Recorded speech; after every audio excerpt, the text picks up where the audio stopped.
I tutaj wiecie, to jest gra na czas też, to znaczy tu gra z czasem, znaczy właśnie nie na czas. Ten człowiek już całkowicie odfrunął. Jemu już się wszystko myli. Jemu już się popierdzieliło. Cześć, witam was bardzo serdecznie. Okazuje się, że my Polacy możemy się prawdy dowiedzieć nie z ust Tuska, tylko z ust polityków zagranicznych, w tym przypadku z ust Olafa Scholza, który wczoraj podczas debaty przedwyborczej ze swoim konkurentem wygadał się i puścił słówko, puścił sekrecik, że Tusk tak naprawdę zgodził się na wszystko, że Scholz prosił premierów, przywódców innych państw, szczególnie tych ościennych, graniczących z Niemcami, i wszystko to, co mówi Tusk, co mówi Helmut, jest po prostu jedną wielką ściemą. Jedną wielką ściemą. Tak kiepsko jeszcze nie było. Puścił parę z ust. No kto by się spodziewał, jego kumpel, następca makrelowej, puścił parę z ust. Popatrzcie sobie, co tam się wczoraj wydarzyło. Ja przygotowałem, od razu wam mówię, przygotowałem sobie taki 12-minutowy fragment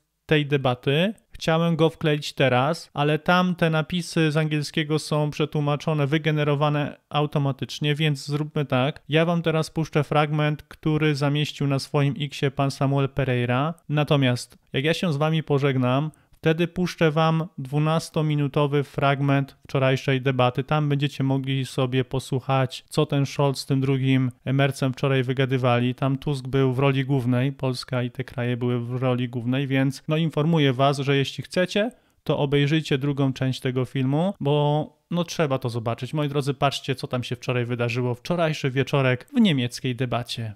Deutsche Welle. Einmal, damit es beantwortet wird, die Zurückweisungen sind völlig legal, weil sie sich auf Fälle beziehen, wo es eben zum Beispiel keine Asylanträge gibt. Und das habe ich auch noch möglich gemacht, indem ich einmal alle Staats- und Regierungschefs um Deutschland herum angerufen habe und gesagt, das machen wir jetzt und ihr müsst das hinnehmen, weil das im europäischen Recht so möglich ist.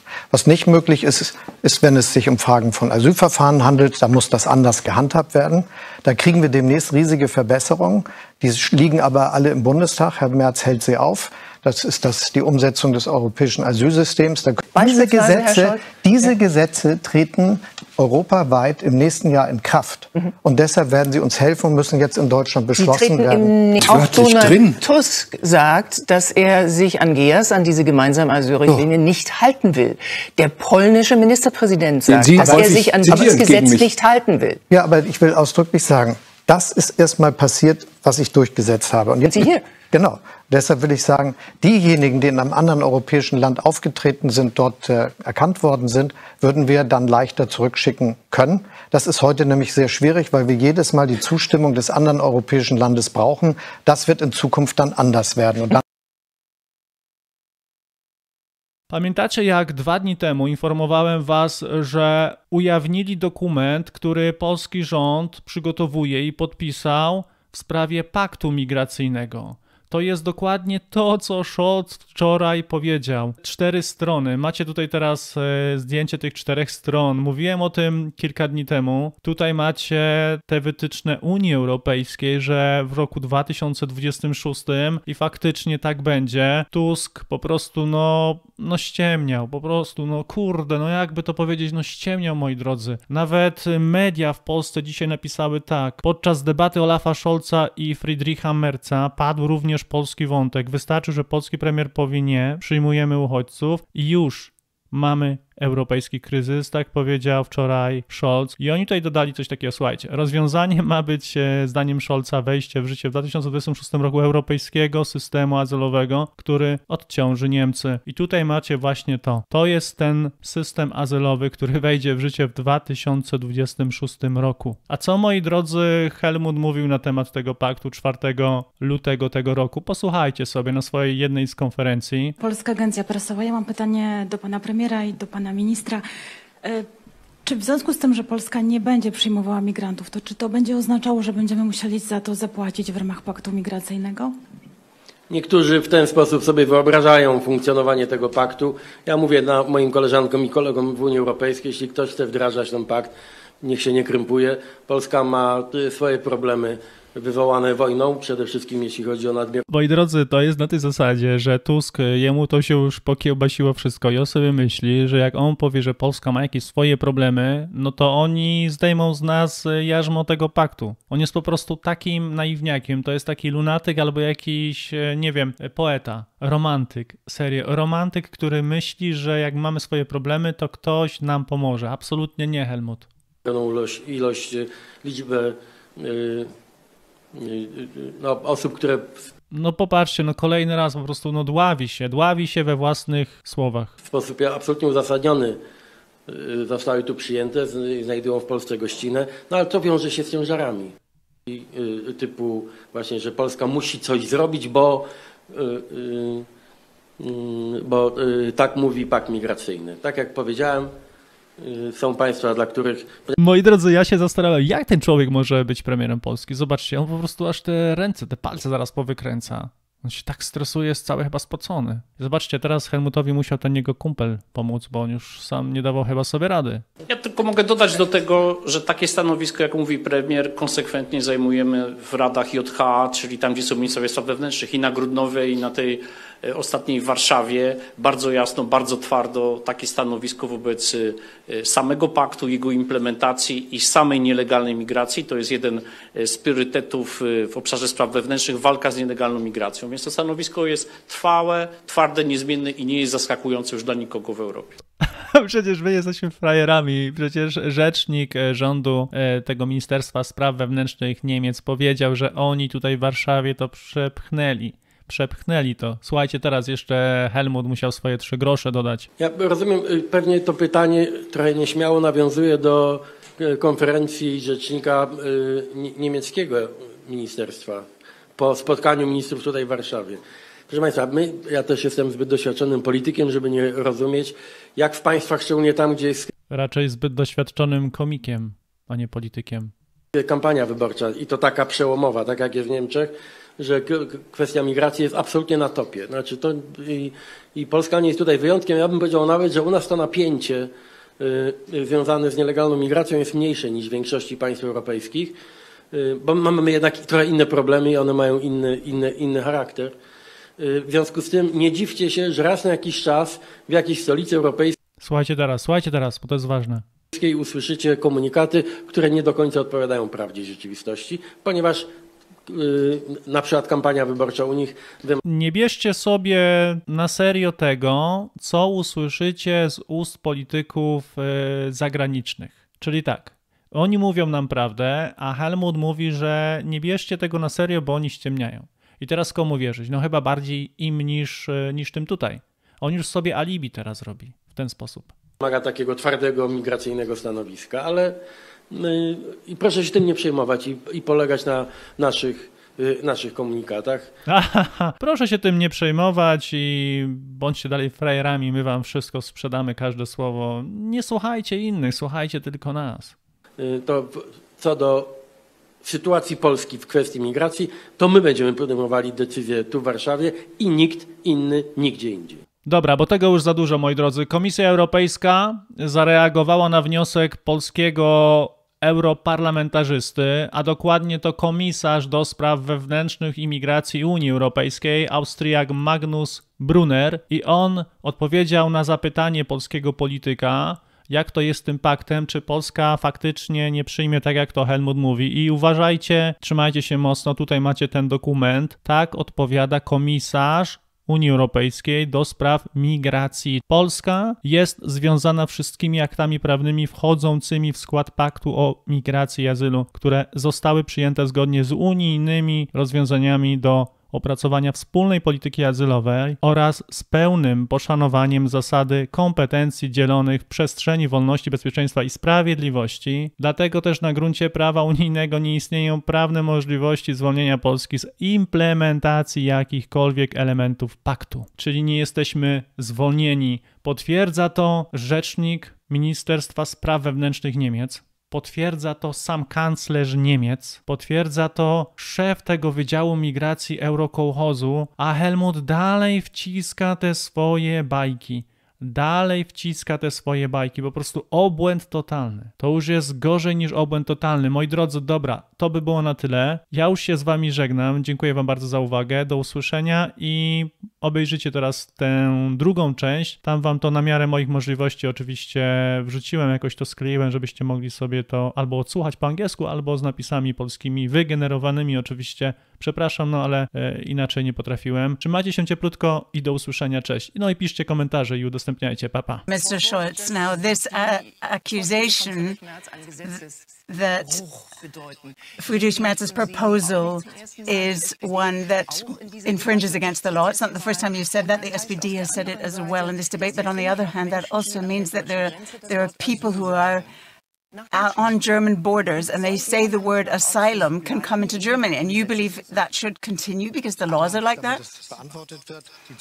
First of all, let me say that these refoulements are perfectly acceptable because these are cases where there are no asylum applications. I made this possible by asking all of the heads of state and government around Germany, said, we want to do that, you've got to accept that because it is possible according to European law. What's not possible is when we're talking about cases of asylums, these have to be dealt with differently. We're going to have a huge improvement soon, but they're stuck in the Bundestag, and Mr. Merz is not allowing them through. That's the implementation of the Common European Asylum System. So you were talking about the CEAS. Well, it's a system that means that we negotiated away the problems that we had. It gives us more protection on Europe's external borders. There are many processes that we can do immediately. There are refugees that can be registered immediately. This is something we've called for in Germany and Europe for years. And the most important thing is we can send back even more people within the framework of European law. And these laws are ones that will come into force next year in Europe across the EU. And so we have to do that. So next year, yes, but I'd like to give you a forecast based on what we have done already. If you extrapolate from January, it wasn't just 100,000 less people last year, but this year it's going to be the same number again, if not more, because we have set the right course, and the laws that are in the Bundestag are ones that have to be approved. And like I said, Mr. Merz is stopping stricter laws, the police laws, all in the upper house of parliament, the Bundesrat, and he wants to create a show about motions. All right, let's ask Mr. Merz here. Let me interrupt you, but I'll just ask you one more thing, Mr. Scholz. Is it the case that you believe that through the CEAS, the Common European Asylum System, cases like these will be solved? Because just to remind you what that is, the Syrians and the Afghans are the largest groups of those who come to Germany, and whatever month they come to Germany, and they are not covered by the Common European Asylum System, which is particularly strict in the way it deals with people on the external borders, because they have an acknowledgement rate of 87%. I'll happily respond that. Well, you have to respond that. That's why you're here, Mr. Scholz. Yes, and that's why I want to say that those who have first come to another European country will be repatriated more easily. It's difficult now because each time we have to get the approval of the other EU state. In future, that will be different. And then we'll have far more cases that we can repatriate. And I think the point is that we have to have a very clear case that ensures that irregular migration declines. And let me say, in no uncertain terms, loud and clear, that there have never been tougher laws than the ones I asserted. And we're already seeing the impact.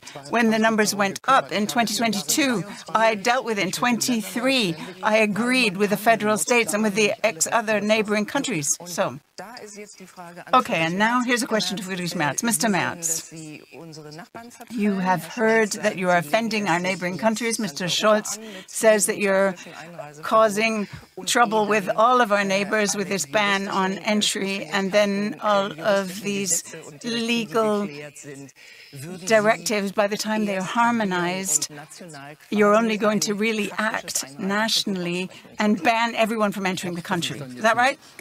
To be open, I didn't really understand what the Chancellor has said. So rejections seem to work, but then again, they don't. I want to make very clear it works. The constitution has been changed in Germany in 1993, and ever since, nobody who nobody who has reached the German border through a ground route has no right to ask for asylum, even if they do so. That's what the Constitution says. I informed you. You could have read it up.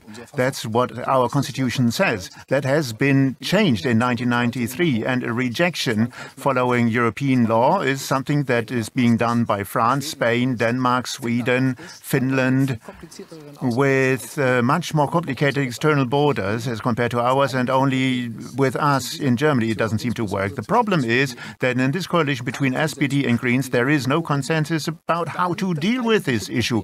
This is where the sticking point is. The Greens in European Parliament already voted against CEAS.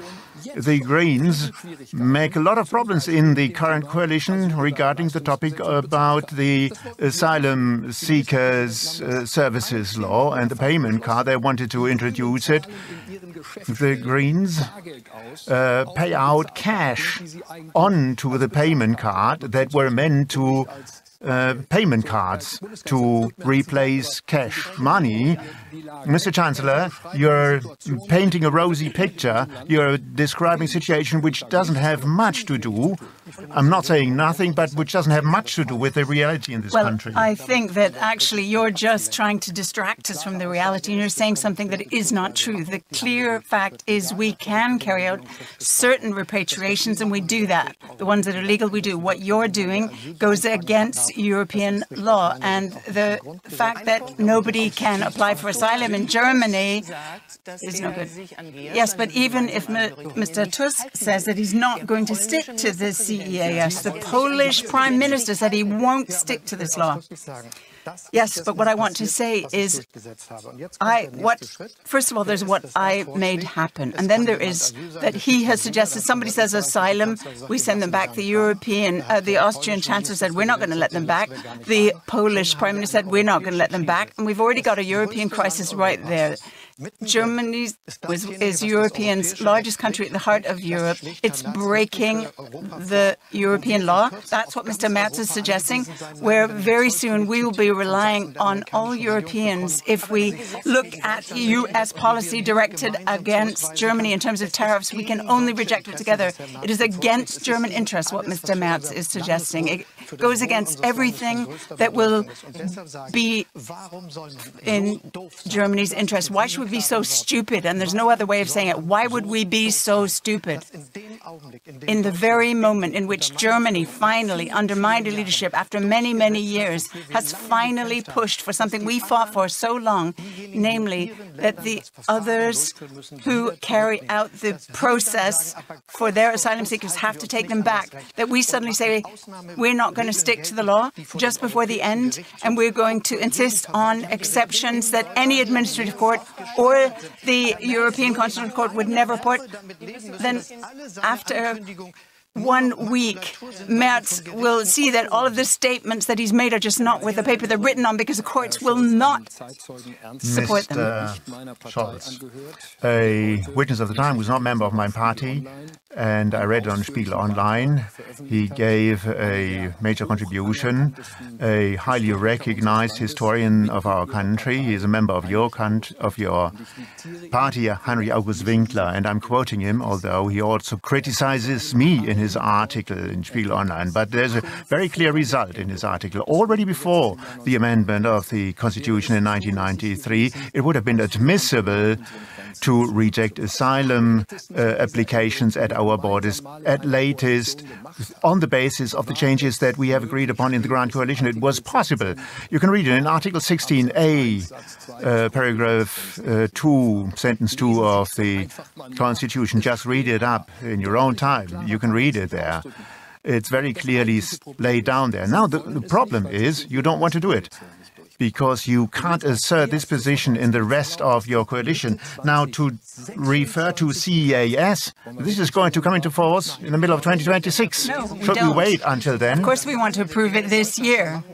because there are plenty of things we want to do. I'm just saying, of course, we want to reduce irregular migration by 100,000 euros because of the things we've asserted. In Austria and in Switzerland, these figures have dropped as well without these countries having changed anything about their border regimes.